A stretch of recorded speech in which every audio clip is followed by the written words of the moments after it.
Tahimik ang mundo sa umagang ito, pero ang langit bukas na. Habang ang karamihan ay tulog pa, ikaw ay ginigising ng Diyos sa isang panibagong simula. Hindi aksidente na narito ka ngayon. May gustong iparanas sa iyo ang Panginoon, isang panalangin na maaaring maging simula ng pagbabago sa iyong buhay, pinansyal at emosyonal. Huwag mong sayangin ang pagkakataong ito. Ang Diyos ay laging tapat, lalo na sa mga handang lumapit at makinig. Iyong ilagak ang iyong gawang bahay sa Panginoon at ang iyong mga panukala ay matatatag. Kawikaan 16:3. Handa ka na bang manalangin, maniwala at sumabay sa kilos ng langit ngayong araw na ito? Tara, magsimula tayo. Alam mo ba, may mga umagang parang may hangin ng pagbabago. Tahimik ang paligid pero sa puso mo may gumagalaw. Parang sinasabi ng Diyos, "Anak, ito na ang araw na babaguhin ko ang takbo ng iyong buhay." Hindi mo kailangan ng maraming paliwanag. Ang kailangan mo lang ay manahimik saglit, makinig, at hayaang ang presensya ng Diyos ang pumuno sa iyo. Minsan kasi, sa gitna ng kaguluhan, ang pinakamasarap marinig ay ang boses ng Ama. Malambing, tahimik, pero makapangyarihan. Ang bawat salitang nanggagaling sa Kanya ay may dalang buhay, pag-asa, at direksyon. Dahil ako'y may alam ng mga plano ko para sa inyo, sabi ng Panginoon, mga planong magdudulot sa inyo ng kinabukasan na may pag-asa. Jeremias 29:11. Kaya ngayong umaga, lumapit ka ng may pananampalataya, ang Diyos ay hindi malayo. Naririto siya, handang tumugon, handang magsalita. Huwag mong hayaang lumipas ang araw na ito na hindi mo siya naririnig. Handa ka na bang makipagtagpo sa Kanya? Ihanda mo ang puso mo. Tayo'y mananalangin ngayon. Isulat sa comments, "Panginoon, gusto kong marinig ka." At huwag kalimutang mag-subscribe para sa araw-araw na panalangin at direksyon mula sa langit. Ama naming Diyos, sa umagang ito lumalapit kami sa iyo ng may pusong bukas, may pag-asang lumalaban at may pananampalatayang naninindigan. Sa bawat paghinga, nadarama namin ang iyong presensya. Sa bawat tibok ng puso namin, alam naming may ginagawa kang bago. Salamat sa panibagong araw, sa panibagong pag-asa, sa panibagong simula. Hindi namin ito tinatanggap na karaniwan lang. Ito ay isang himala. Ito ay biyaya na hindi namin kayang bayaran. Kaya ngayong sandaling ito, gusto ka naming sambahin. Hindi dahil sa gusto naming may makuha, kundi dahil ikaw ay karapat-dapat. Ikaw ang Diyos na tapat. Ikaw ang Diyos na hindi kailanman pumalya. Ang pangalan mo ay buhay. Ang pangalan mo ay proteksyon. Ang pangalan mo ay kapayapaan. Ang pangalan mo ay tagumpay. Kaya inilalapit namin sa iyo ang lahat. Ang puso naming pagod, ang isipan naming magulo, ang damdaming hindi na namin maintindihan, at ang mga pangarap naming parang unti-unting nawawala. Panginoon, alam mo ang bawat detalye ng buhay namin.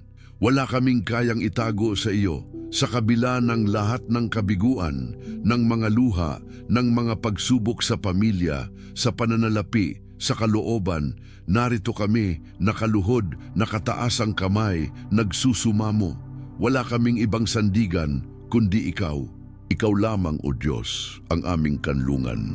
Sabi mo sa iyong salita, lumapit kayo sa akin, kayong lahat na nabibigatan at nahihirapan, at kayo'y aking papahingahin. Mateo 11:28. Kaya narito kami. Kailangan namin ang pahinga mo. Kailangan namin ang yakap mo. Kailangan namin ang tinig mo. Kausapin mo kami, Panginoon. Pawiin mo ang takot, ang pag-aalala, ang kakulangan. Bawiin mo ang mga tanong na paulit-ulit naming tinatanong sa gabi. Paano na bukas? Paano ko matutustusan ang pangangailangan ng pamilya ko? Paano ko maaalagaan ang mga anak ko kung ako mismo ay nawawala? Hindi namin kailangan ng sagot ngayon. Ang kailangan namin ay ang kasiguruhan na naririto ka at sa iyong presensya sapat na. Ama, turuan mo kaming magtiwala muli. Turuan mo kaming maniwala muli, hindi sa sarili, hindi sa kakayahan namin, kundi sa katapatan mo. Itinataas namin ang aming mga suliranin sa pananalapi, ang mga utang na hindi namin alam kung paano mababayaran, ang mga bayarin na halos araw-araw nang kumakatok, ang mga oportunidad na tila ba palaging nauudlot.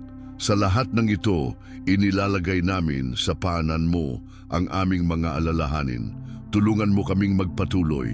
Buksan mo ang mga pintuan ng langit. Magbukas ka, Panginoon, ng mga hindi namin inaasahang himala.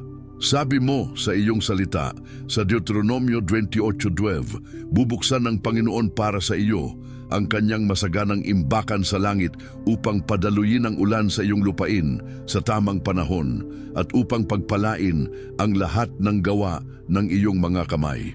Panginoon, ito ang aming panalangin. Pagpalain mo ang gawa ng aming mga kamay. Kahit simpleng trabaho lang ito, kahit maliit ang negosyo, kahit walang kasiguruhan, ikaw ang magbubunga, ikaw ang magpaparami. Hindi kailanman nasayang ang gawaing may kasamang panalangin. Panginoon, hawakan mo rin ang aming emosyonal na kalagayan. Napakaraming gabi na kami umiiyak sa iyo. Napakaraming pagkakataong gusto naming bumitaw pero pinili naming kumapit. Tumingin ka sa puso ng anak mong ito ngayon. Iba-iba man ang aming pinagdaraanan, iisa ang sigaw namin. Kailangan ka namin, O Diyos. Minsan, hindi namin masabi sa ibang tao kung gaano kabigat ang dinadala namin, pero alam naming naririnig mo kahit ang mga panalangin hindi namin maibuka. Naririnig mo ang bawat buntong hininga. Panginoon, hipuin mo kami sa mga sugat ng puso, sa pagod ng damdamin, sa mga pangarap naming parang natutulog na hipuin mo. Buhayin mong muli ang pag-asa. Palitan mo ng kapayapaan ang aming pagkalito. Palitan mo ng liwanag ang aming kalituhan. Sa oras na ito, inaanyayahan ka namin, banal na Espiritu. Pumasok ka sa aming mga tahanan, sa aming mga puso. Linisin mo ang bawat sulok na puno ng pangamba, ng galit, ng inggit, ng pagkadismaya. Sa halip na galit, ibuhos mo ang kapatawaran. Sa halip na takot, ibuhos mo ang pananampalataya. Sa halip na pagod, ibuhos mo ang panibagong lakas. Hindi tayo binigyan ng Diyos ng espiritu ng takot, kundi ng kapangyarihan, pag-ibig, at mahinahong pag-iisip. 2 Timoteo 1:7. Kaya sa ngalan ni Jesus, tinatanggap namin ang bagong pag-asa. Sa ngalan ni Jesus, inaangkin namin ang kapayapaang hindi kayang bigyan ng mundo. Sa ngalan ni Jesus, pinapalayas namin ang espiritu ng pagkabalisa, ng kawalang pag-asa, ng kahirapan, ng sakit, ng pagkalito. At itinatayo namin ang aming pananampalataya sa iyong mga pangako na kailanman ay hindi nagbago. Panginoon, salamat sa iyong grasya. Salamat sa iyong habag. Salamat sa iyong mga pangakong hindi nawawala sa panahon ng bagyo. Kahit pa ilang ulit naming nagkamali, ilang ulit kaming tumakbo palayo, tinanggap mo pa rin kami. At ngayon, sa umagang ito, gusto naming simulan muli. Mula ngayon, gagawin namin ang bawat araw bilang alay sa iyo. Ang aming trabaho, ang aming pamilya, ang aming pangarap, ikaw ang manguna. Gawin mong malinaw ang iyong tinig at kahit hindi pa namin nakikita ang resulta, magpapasalamat na kami. Sapagkat ikaw ang Diyos na gumagawa sa likod ng eksena. Ikaw ang Diyos ng timing. Hindi ka kailanman huli, hindi ka kailanman kulang, hindi ka kailanman nagtutulog-tulugan. Salamat, Panginoon, sapagkat bago pa man namin ito ipanalangin, ikaw ay kumikilos na. Salamat sapagkat hindi mo kami iniiwan. Salamat dahil ang panalangin ay hindi lang salita, ito'y pakikipagtagpo sa iyo. At ngayon, nadama namin ang iyong presensya, nadama namin ang init ng iyong yakap, nadama namin ang pag-ibig mong hindi nagbabago. Kung nadama mo rin ang kilos ng Diyos sa panalangin na ito, isulat mo sa comments. Salamat sa iyo, Panginoon, naramdaman ko ang iyong presensya. O kaya'y pagpalain mo ang aking pamilya at kaluluwa. Pwede mo ring banggitin ang pangalan ng taong gusto mong ipanalangin. Ilagay mo lang, itinataas ko sa iyo, Panginoon, at isama mo sa panalangin. Huwag mo rin kalimutang mag-subscribe sa channel na ito para araw-araw tayong magkasama sa panalangin. May gagawin pa ang Diyos. Ang susunod na mensahe ay maaaring sagot sa tanong na matagal mo nang dinadala. Kaya manatili kang nakikinig dahil ang langit ay may sasabihin pa. May isang kwento sa Biblia na paulit-ulit na bumabalik sa puso ko kapag ang usapan ay tungkol sa pananalig sa gitna ng matinding kakulangan. Ito ang kwento ng babaeng balo sa panahon ni Propeta Elias. Isang simpleng babae, walang yaman, walang impluensya. Ang meron lang siya ay kapirasong harina at kaunting langis, sapat lang para sa isang huling pagkain bago siya at ang kanyang anak ay mamatay sa gutom. Pero sa gitna ng ganong sitwasyon, dumating si Elias at humiling sa kanya ng tinapay.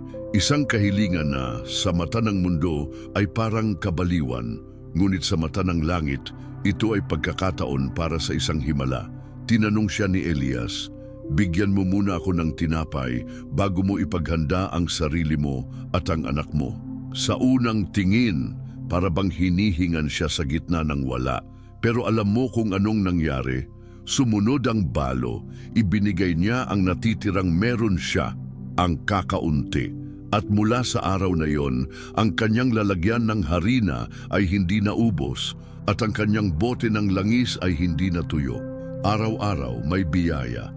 Araw-araw may panibagong sapat. Ang simpleng pagsunod ay naging susi ng walang hanggang kabutihan ng Diyos sa kanyang tahanan. Kapatid, ilang beses na bang naramdaman mong kaunti lang ang meron ka? Yung parang ang lahat ng ginagawa mo ay hindi sapat para sa pamilya mo, para sa sarili mo, para sa kinabukasan mo. Pero gaya ng balo, hindi kailanman hinihingi ng Diyos ang wala sa atin. Ang hinihingi niya ay ang pananampalatayang kaya niyang paramihin ang kahit kaunting meron ka. Kaya kung ang meron ka lang ay isang panalangin, isang buntong hininga, isang simpleng, "Panginoon, tulungan mo ako," yan na ang simula ng himala. Hindi ito tungkol sa laki ng iyong bahay. Hindi ito tungkol sa estado ng iyong bank account. Hindi ito tungkol sa posisyon sa trabaho. Ito ay tungkol sa posisyon ng iyong puso. May tiwala ka ba? Kaya mo bang bitawan ng kaunti at hayaang ang Diyos ang magdagdag? Sapagkat sa kanyang mga kamay, ang kakaunti ay nagiging sagana. Ang walang-wala ay nagiging puno. Ang imposible ay nagiging posible. Sabi sa Kawikaan 3:36, "Magtiwala ka sa Panginoon ng buong puso mo at huwag kang manalig sa sarili mong karunungan. Alalahanin mo siya sa lahat ng iyong mga lakad at itutuwid niya ang iyong mga landas." Hindi natin kailangang maintindihan lahat, pero ang kailangan natin ay ang pananalig na kahit hindi natin nakikita, gumagalaw ang Diyos. Kahit walang garantiyang resulta, ang pagsunod ay may gantimpala. Kahit sa gitna ng kawalan, may posibilidad. Kahit sa dilim, may liwanag. Balikan mo ang buhay ng balo. Hindi siya naghintay ng sobra para tumugon. Hindi niya sinabi, "Kapag meron na ako, saka ako magbibigay." Tumugon siya sa oras na halos wala na. Bakit? Dahil alam niya kung sino ang humihingi. Alam niya kung sino ang kanyang sinasandigan. At kapatid, kung naririnig mo ito ngayon, ito rin ang paanyaya sa iyo. Hindi mo kailangang maghintay na maayos ang lahat bago ka muling maniwala. Hindi mo kailangang makitang sapat ang meron ka bago mo ito ialay sa Diyos. Minsan ang himala ay nagsisimula sa pagtanggap ng katotohanang sapat ang Diyos. May mga pagkakataon bang tinawag ka ng Diyos para sumunod sa gitna ng pagod at pagkakapos? Gaya ng, "Anak, magpatawad ka," o "Anak, magbigay ka kahit kapos," o "Anak, manalangin ka ulit." Pero dahil sa dami ng iniisip mo, trabaho, utang, sakit, relasyong nasira, takot, parang hindi mo na marinig ang tinig niya. Ngayon, ibinabalik niya ang panawagan. Sinasabi niya, "Anak, ibigay mo ulit sa akin ang puso mo. Ako ang bahala sa resulta." Sa pananalig ng balo, nakita natin ang prinsipyo ng kaharian ng langit. Ang pagsunod ay nauuna sa pagpapala. Ang pagbibigay ay nauuna sa pagtanggap. Ang pananalig ay nauuna sa sagot. At sa ganitong klaseng pananampalataya, umaagos ang biyaya. Kaya sa umagang ito, huwag mong hayaang malagpasan ka ng pagkakataon. Gaya ng balo, maaring ito na ang araw na binubuksan ng Diyos ang pintuan ng himala mo. Pero kailangan mo munang maniwala, kailangan mo munang sumunod. Kailangan mong itaas ang kamay mong pagod at sabihing, Panginoon, sa iyo ko ibinibigay ang lahat. Ang simpleng kwento ng balo ay hindi katang-isip. Ito ay totoong nangyari at ito rin ang gustong mangyari ng Diyos sa buhay mo ngayon. Hindi kanyang intensyon na manatili ka sa kulang. Hindi kalooban ng Diyos na palagi kang nababahala. Ang gusto niya ay maranasan mo ang kasaganaan ng presensya niya, na kahit wala kang pera, may kapayapaan ka. Kahit walang kasiguruhan, may tiwala ka. Kahit may iniiyakan ka, alam mong hindi ka nag-iisa. Kapatid, ang tanong na ngayon ay ito, handa ka na bang sumunod? Hindi mo kailangang malakas, hindi mo kailangang perpekto. Kailangan mo lang maging totoo, katulad ng balo, katulad ng libu-libong taong ginamit ng Diyos sa gitna ng kahinaan nila.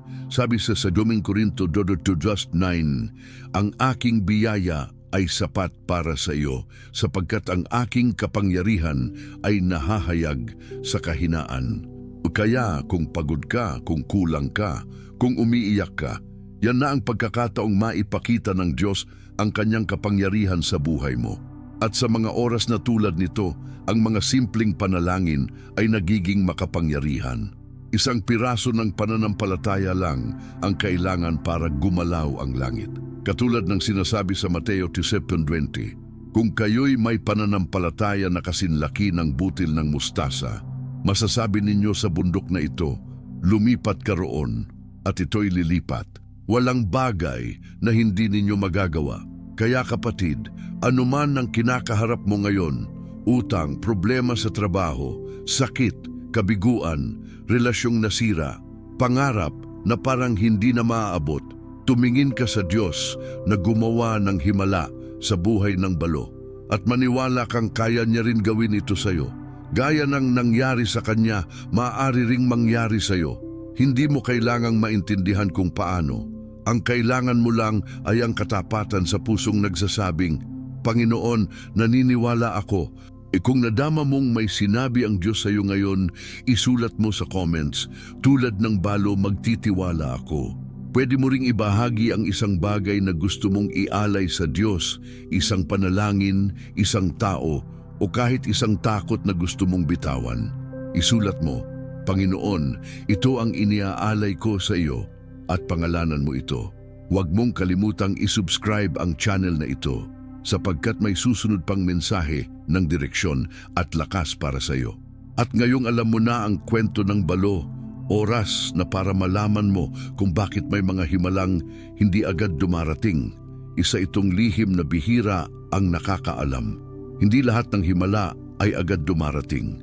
Minsan, may mga bagay na kailangang ayusin muna sa loob natin bago dumating ang pagpapala sa labas. Hindi dahil hindi kaya ng Diyos ibigay ang hinihiling mo, kundi dahil mahal ka niya at ayaw niyang ang biyayang dapat ay makakabuti ay maging dahilan ng pagbagsak.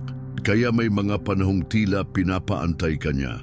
Pero tandaan mo ito, ang bawat paghihintay na may pananampalataya ay hindi nasasayang. Dahil habang naghihintay ka, may inaayos siya sa puso mo. May binubuo siyang disiplina, karakter at panibagong pananaw. Marami sa atin ang sanay humingi pero hindi marunong humawak. Gusto natin ng kasaganaan pero hindi tayo marunong magpahalaga sa maliit. Gusto natin ng direksyon ng Diyos pero hindi tayo marunong manahimik para makinig. Kaya minsan, bago dumating ang himala, una siyang gumagalaw sa panloob nating mundo. Nililinis niya ang puso. Inoobserbahan niya kung paano tayo nagtiwala kahit hindi natin maintindihan ang kanyang kilos.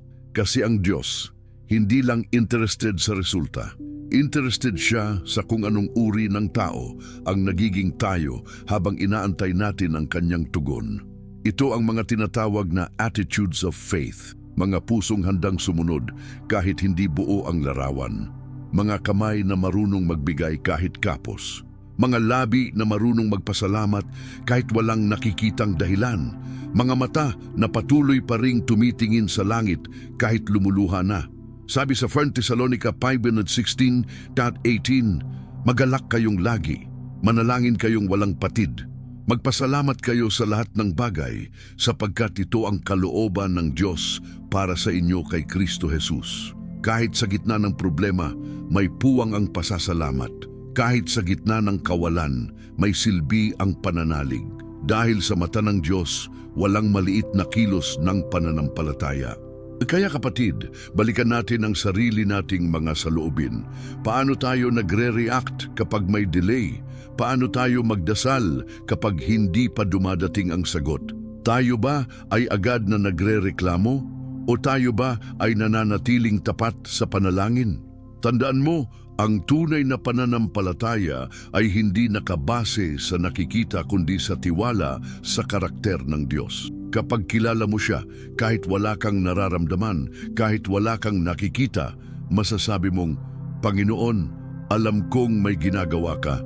Isa sa mga susi ng langit ay ang disiplina ng pasasalamat. Ang taong marunong magpasalamat ay laging bukas ang puso sa biyaya. Kapag nagsimula kang magbilang ng mga bagay na mayroon ka, sa halip na puro kulang ang tingnan mo, mapapansin mong mas marami palang biyaya kaysa problema. Minsan, hindi mo kailangan ng panibagong himala. Kailangan mo lang ng panibagong perspektibo. Minsan, hindi mo kailangan ng dagdag na pera. Kailangan mo lang makita na binubuhay ka pa rin ng Diyos araw-araw. At iyon ay patunay na hindi siya tumitigil sa pagkilos. Panghawakan mo ito. Ang kapangyarihan ng Diyos ay aktibo sa mga taong bukas ang puso. Hindi siya kumikilos sa mga reklamador. Hindi siya umaagos sa mga laging negatibo. Kumikilos siya sa mga pusong may tiwala, may pagpapakumbaba at may pasasalamat. Kaya mula ngayon, turuan mo ang sarili mong magbukas ng umaga sa panalangin, magpasalamat bago humiling, magpuri bago magreklamo, maghintay ng may pananampalataya, hindi ng may inip. Dahil ang mga taong marunong maghintay sa Diyos ay laging pinagpapala. Kapatid, gusto kong itanong ito sa iyo ngayon. Ano ang mga salitang lumalabas sa bibig mo sa araw-araw? Salita ba ng buhay o salita ng pagod? Salita ba ng pananalig o salita ng duda? Tandaan mo, sa dila ay may kapangyarihan ng buhay at kamatayan. Kawikaan 18:21. Kaya simulan mong baguhin ang pananalita mo. Sabihin mo araw-araw, bukas ay mas maganda kaysa ngayon. May ginagawa ang Diyos sa buhay ko. Ako ay pinagpapala kahit hindi ko pa ito nakikita. Ako ay anak ng Diyos at hindi niya ako pababayaan. Isa pang attitude na mahalaga sa kaharian ng Diyos ay ang pagiging mapagbigay. Hindi lang ito tungkol sa pera, ito ay tungkol sa puso. Kapag natuto kang magbigay ng oras, ng pagmamahal, ng panalangin, ng tulong kahit sa gitna ng sarili mong pangangailangan, mas lalong umaagos ang biyaya ng langit sa iyo. Dahil ang Diyos ay tumitingin hindi lang sa laman ng bulsa, kundi sa intensyon ng puso. Sabi sa 2 Corintios 9:7, ang bawat isa ay dapat magbigay ayon sa ipinasya ng kanyang puso. Hindi mabigat sa loob o dahil sa pamimilit, sapagkat iniibig ng Diyos ang taong nagbibigay ng masaya. Kaya ngayon, suriin natin. Handa ba tayong magbigay kahit kaunti lang ang meron tayo? Handa ba tayong magpatawad kahit hindi humihingi ng tawad ang nakasakit sa atin? Handa ba tayong tumulong kahit hindi tayo sigurado kung may kapalit? Dahil ang ganitong klaseng ugali, ito ang ugali ng langit. Ito ang ugali na pinapaboran ng Diyos. At sa ganitong uri ng puso, siya ay laging dumadaloy. Ngayon, kung gusto mong maranasan ang sunod-sunod na himala sa buhay mo, kailangan mong pagandahin ang ugali ng loob, bitawan ng pride. Palitan ng kababaang loob, bitawan ng galit, palitan ng kapatawaran, bitawan ng reklamo, palitan ng pasasalamat, bitawan ng kontrol, palitan ng tiwala. Sa paggawa nito, pinapalaya mo ang Diyos para gumalaw sa buhay mo. Binubuksan mo ang pinto para sa mga biyayang hindi mo pa nakita at higit sa lahat, ipinapakita mong handa ka na hindi lang tumanggap ng pagpapala, kundi mag-ingat at magtaguyod nito. May mga himalang hindi dumadating kasi may mga ugaling kailangang hubugin muna. May mga pangakong hindi pa natin natatanggap kasi may mga aral tayong kailangang matutunan. At sa bawat araw na pinipili mong magtiwala sa halip na magduda, magpasalamat sa halip na magreklamo, maghintay sa halip na kumilos ayon sa sarili, iyon ay araw ng panalo, iyon ay araw ng lakas, iyon ay araw ng pagsunod na nagbibigay daan para sa pagpapala. Kaya ngayon, habang ipinagpapatuloy mo ang araw mo, piliin mong magsimula ng bago, magsimula sa pananalangin, magsimula sa pasasalamat, magsimula sa pananampalataya, dahil ang ugali ng langit ay laging handa sa pagtanggap. At ang Diyos, lagi siyang handang magbukas ng langit para sa mga anak niyang tapat at bukas ang puso. Kung nakaabot ka sa puntong ito at nadama mong may tinuro ang Diyos sa iyo ngayon, isulat sa comments, Panginoon, baguhin mo ang puso ko. Pwede mo ring ibahagi ang attitude o ugaling gusto mong ipabago sa Diyos. Sabihin mo lang, ito ang binibitawan ko, Panginoon. At banggitin mo ito.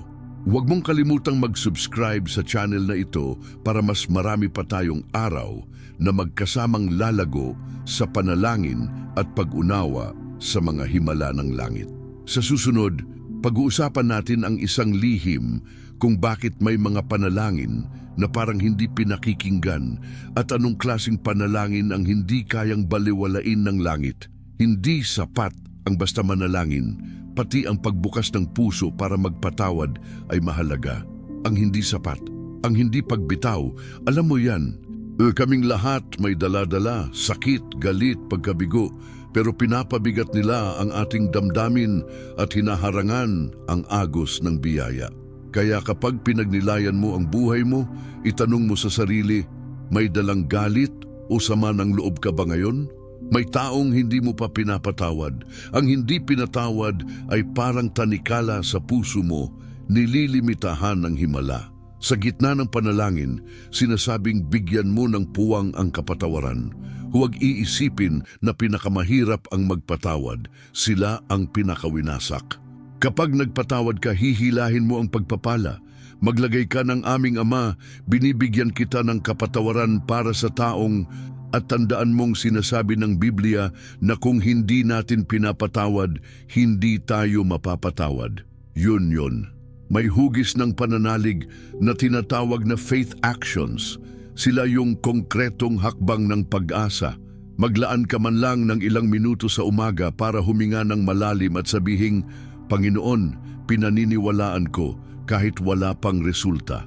Iyan ang faith action. Hindi mo alam, pero nakikita iyon ng Diyos. Minsan tayo mismo ang dahilan kung bakit hindi nagpapala ang Diyos sa buhay natin. Hindi dahil hindi siya kaya, kundi dahil ang puso natin ay sarado. Sarado sa pagpapatawad, sarado sa pag-asa, sarado sa mapanlinlang na resulta. Kaya ngayon yakapin mo ito, Panginoon, buksan mo ang puso ko para sa iyong kapangyarihan. Sa tuwing binubuksan mo ang puso mo sa Diyos, nagbubukas ka rin ng pinto para sa Kanyang kung anumang biyaya. Napakahalaga ng oras, ng mga oras na tahimik, na tila walang kasiguruhan. Dito lumalago ang pananampalataya. Minsan, ang sagot ay dumarating sa paraan na hindi mo inaasahan, sa oras na hindi mo inaasahan. Pero palagi itong naaagapan ng langit kapag nandoon ka. Hindi sumusuko, hindi nagwiwala, kumapit sa panalangin sa umaga, kumapit sa direksyon ng Diyos. Dahil kahit sa kaunting oras na inilaan mo, nakatingin ang Diyos at sinasabing, ganyan ang gusto ko. Kaya ngayong sandali, pakinggan ng mabuti, ang biyaya ay hindi sinasabihan ka na dadating. Dumadating ito dahil kumikilos ka sa pananampalataya, dahil nagtaas ka ng kamay, dahil nagbitiw ka ng sama ng loob, dahil pumayag ka manahimik, dahil pinili mong magpasalamat sa gitna ng bagyo. Ang mga simpleng kilos na yan ang binubuksan ng langit. Huwag mong sayangin ang araw na ito. itaas mo ang isang dalangin. Panginoon, gamitin mo ako bilang daluyan ng iyong himala. Kahit maliit lang, kahit walang kasiguruhan, ipagtiwala mo sa Kanya dahil ang Diyos hindi dumadaang nawawala ang laman ng panalangin. Ang simpleng panalangin kapag puspos ng tiwala ay may kapangyarihan. Ngayon, patawarin mo ang sarili mo kung minsan dahil hindi tayo perpekto. Tawagin mo ang Diyos at sabihing, Ama, gusto ko pumailan lang muli sa pananampalataya. At habang nagpapatuloy ka, tandaan, ipinapakita ng Diyos na ang mga hindi nakikita mo ngayon ay inihahanda na niya para sa iyo. Bago tayo huminto, gusto kong itanong sa iyo, ano ang pinakamahirap bitawan ngayong araw? Galit, pagkakasala, kawalan? I-share mo sa comments. Panginoon, hinahayaan kong lumaya ang at pangalanan mo. O kaya, ako ay magpapatawad ngayon. Huwag kalimutan i-subscribe para patuloy tayong maglakbay ng magkasama sa panalangin at paghahanap ng direksyon mula sa langit. Sa susunod, pag-uusapan natin kung ano sa totoo lang ang naglilinaw ng mga bugtong sa buhay mo at bakit ang ilan sa mga sagot ay mas malapit kaysa sa iniisip mo. May mga panalangin na tila walang sagot. Hindi dahil hindi sila narinig, kundi dahil may mga panahon na ang katahimikan ng langit ay nagsasanay sa puso mo. Hindi ito pagtanggi, ito ay paghahanda. Dahil ang mga himala, bago dumating sa labas, una munang bumubuo sa loob. Sa panahon ng pag-aantay, hinuhubog ka, binabasag ang kapalaluan, pinipino ang motibo. At unti-unti pinapanday ang pananalig mong matibay at hindi basta-basta nauuga. Ang panalangin sa umaga ay hindi lang ito parang ritual. Isa itong posisyon ng puso. Isang pagpapaalala na bago mo paharapin ang mundo, nais mong marinig muna ang tinig ng Diyos. Sapagkat ang bawat araw na nagsisimula sa presensya niya ay araw na hindi basta-basta nasisira. Hindi nangangahulugang walang pagsubok, pero siguradong may kapayapaan. Hindi nangangahulugang walang problema, pero siguradong may pananampalataya. At minsan, iyon lang ang kailangan para malampasan mo ang anumang alon, isang taimtim na panalangin, isang malinaw na salita mula sa langit, at isang pusong nananatiling tapat. Hindi mo kailangang maging perpekto para pakinggan ng Diyos. Hindi mo kailangang maging malakas para gumalaw siya sa buhay mo. Kailangan mo lang maging totoo. Sa Biblia, pinakita ng Panginoon kung paanong kahit ang mga taong wasak, takot at makasalanan ay ginagamit niya para sa mga dakilang bagay. Si Moises may takot magsalita pero ginamit ng Diyos para magsalita sa mga hari. Si Gideon nagtatago sa takot pero ginawang leader ng Israel. Si Pedro paulit-ulit na bumabagsak pero naging haligi ng simbahan. Bakit? Dahil ang Diyos ay hindi tumitingin sa kakulangan, kundi sa puso. Ang puso na nagsasabing, Panginoon, narito ako, gamitin mo ako. At kapatid, kung nararamdaman mong kulang ka, hindi sapat o hindi karapat-dapat, ikaw ang hinahanap ng Diyos. Ikaw ang gustong hawakan, baguhin at bigyang lakas. Kasi ang tunay na lakas ay hindi galing sa sariling galing, kundi sa kabuuan ng pagsuko sa Kanya.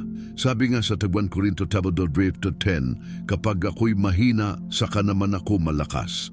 Hindi dahil sa sarili mo, kundi dahil ang lakas ng Diyos ay nananahan sa mga marunong umamin ng kahinaan.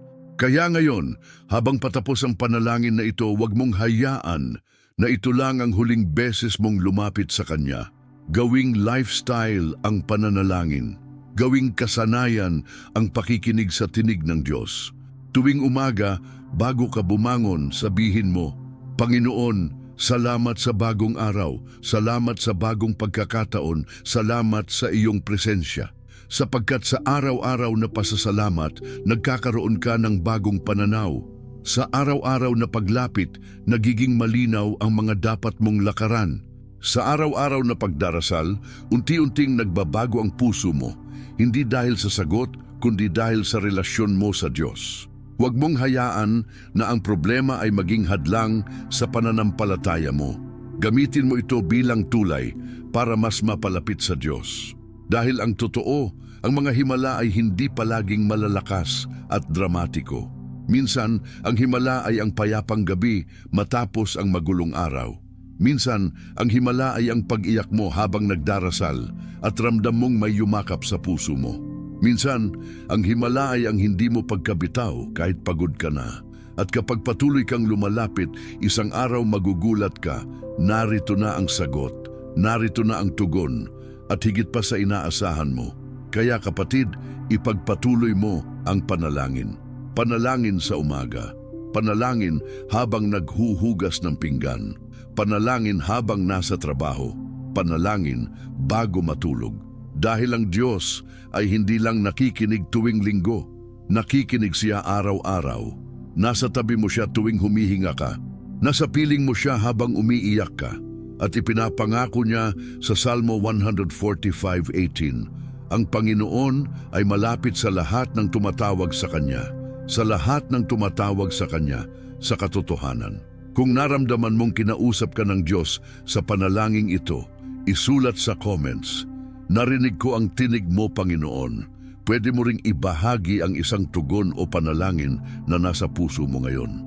Isulat ito bilang isang pangako, "Panginoon, ito ang aking susundin." At kung hindi mo pa ito nagagawa, pindutin ang subscribe para araw-araw kang makarinig ng panalangin, direksyon at inspirasyon mula sa salita ng Diyos. At may video ngayon sa screen na alam kong kailangan mong mapanood. Pindutin mo ito ngayon at ipagpatuloy natin ang paglalakbay ng pananampalataya mo. Ang Diyos ay may inihandang salita para sa iyo doon.